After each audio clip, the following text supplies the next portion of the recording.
ఇవాళ మంచి ప్రభుత్వం మనం ఎన్నుకున్నాం, మంచి నాయకత్వం నడుతుంది, చంద్రబాబు గారి నాయకత్వం. అభివృద్ధి కనపడలేదు అని అడుగుతున్నా. డబ్బులు లేవు, మీకు తెలుసు. డబ్బులు లేక కదా మీరు చేయలేదు ఏ పని. డబ్బులు లేకపోయినా మేము పని చేస్తాం లేదు. మీరు చూడండి, వాళ్ళు 22 కోట్లతో రోడ్లు వేస్తే బిజీ కడితే అది మీరు ఎందుకు వేయలేదన్నా? మీ 5 సంవత్సరాలు ఏం చేశారు మీరు? ఒక గొయ్యి కూడా పోడ్చలేదు.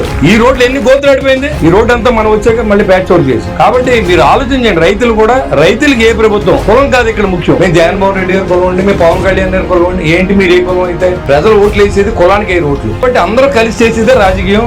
అందరూ కలిస్తేనే విజయం. ఆ విజయాన్ని సాగరించి మీ అందరినీ రుణం తీసుకునే విధంగా ఈ కూటమి ప్రభుత్వం పనిచేస్తుందని, మీకు ఎలాంటి అవసరం ఉన్న పార్టీలు అత్యధికంగా నేను చాలా మందికి ఎవరు వచ్చినా సీఎంఆర్ఎఫ్ ఇప్పించాను. ఎవరు వచ్చి అడిగినా ఫోన్ చేసి చెప్పాను. ప్రజలు ఓట్లు వేసేది అభివృద్ధికి వేస్తారు. అభివృద్ధి చేయలేదు కాబట్టి చేసామని గెలిపించారు. కాబట్టి ఆ దిశలో మేము పనిచేస్తా ఉన్నాం. ఈ రోజు నిరంతరం నరేంద్ర మోడీ గారి సహకారంతో అభివృద్ధి చెందుతూ ఉన్న ఆంధ్ర రాష్ట్రంలో, రాజధాని లేని రాష్ట్రంలో, పోలవరాన్ని పక్కన పెట్టిన రాష్ట్రంలో ఇవాళ మళ్ళీ ప్రభుత్వం వచ్చిన తర్వాత రాజధాని పనులు నడుస్తూ ఉన్నాయి, పోలవరం పనులు నడుస్తూ ఉంది, ఇలాంటి బ్రిడ్జీలు కడతా ఉన్నాం, రోడ్లు వేస్తా ఉన్నాం, రైతులు ఆదుకుంటా ఉన్నాం.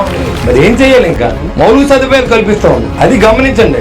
దయించి అందరూ సహకరించండి. మీ ఆశీర్వాదాన్ని కూటమి పార్టీకి ఇవ్వండి. బీజేపీని గౌరవించండి, జనసేన గౌరవించండి, తెలుగుదేశాన్ని గౌరవించండి. అందరూ కలిసి రాష్ట్రాన్ని అభివృద్ధి తీసుకెళ్దాం అని చెప్పి కోరుకుంటూ సెలవు తీసుకున్నాం. జై హింద్.